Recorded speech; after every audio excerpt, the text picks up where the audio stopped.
सभी संतों, श्रद्धालुजनों, भक्तों को मकर संक्रांति की हार्दिक बधाई देता हूं।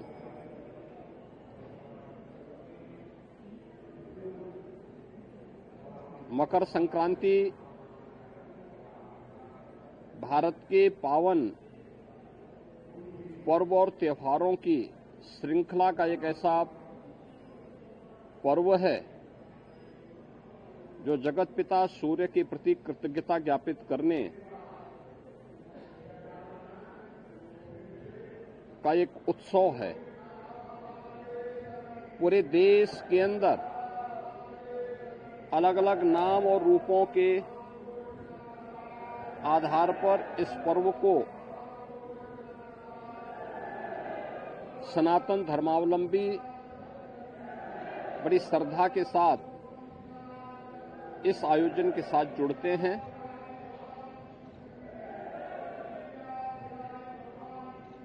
देश के अंदर उत्तर हो, दक्षिण हो, पूरब हो, पश्चिम हो, पूरे देश के अंदर अलग अलग नाम और रूपों में इस पर्व को लोग मनाते हैं, इस उत्सव के साथ जुड़ते हैं। उत्सव भारत की सनातन धर्म की परंपरा में आनंद के क्षणों को एकजुटता के साथ, एकता के साथ आयोजित करने, अपनी खुशी के साथ पूरे समाज की खुशी को जोड़ने का एक सशक्त माध्यम रहा है। और उसी परंपरा के अनुरूप वहां की आवश्यकता, उस क्षेत्र विशेष की आवश्यकता के अनुरूप भारत की ऋषि परंपरा ने इन पर्वों और त्योहारों को वहां पर संयोजित किया। आज उसकी विराट रूप हम सबको देखने को मिलते हैं। पूरब में असम आदि में आप जाएंगे तो बिहू के रूप में, पंजाब की ओर जाएंगे तो लोहड़ी के रूप में, सुदूर दक्षिण में आप जाएंगे तो पोंगल के रूप में, बंगाल में या महाराष्ट्र में तिलवा संक्रांति के रूप में, उत्तर भारत में आएंगे तो खिचड़ी संक्रांति के रूप में इस महापर्व को आयोजित श्रद्धालुजन करते हैं। एक और हम लोग यहां पर महायोगी भगवान गोरक्षनाथ की इस पावन धरा पर देश के अलग अलग कोने से आए हुए श्रद्धालुजनों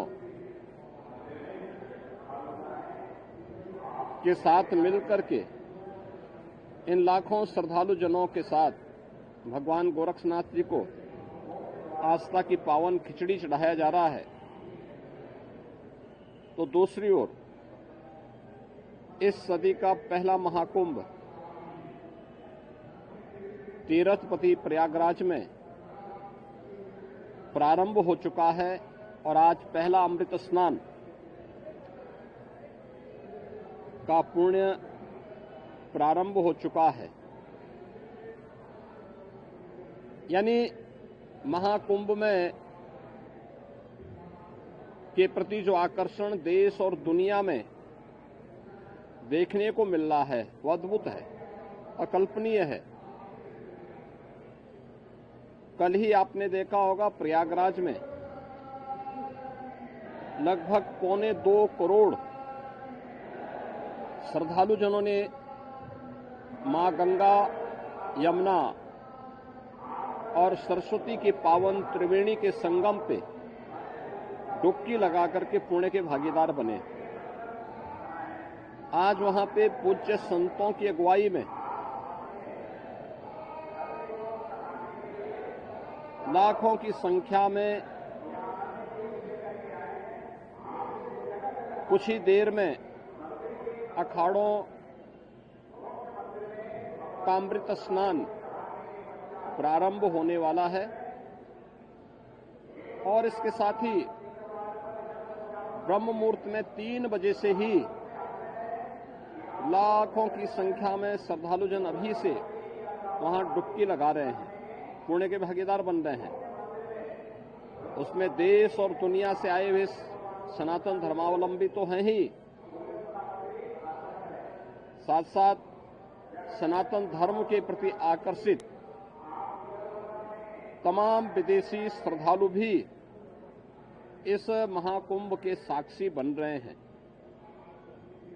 महाकुंभ का आज द्वितीय स्नान है, लेकिन पहला अमृत स्नान जिसमें अखाड़ों की शोभा यात्रा निकलेगी, उनकी सवारियां निकलेंगी, यह भी आज महाकुंभ में होगा और इस प्रारंभ होने वाला है।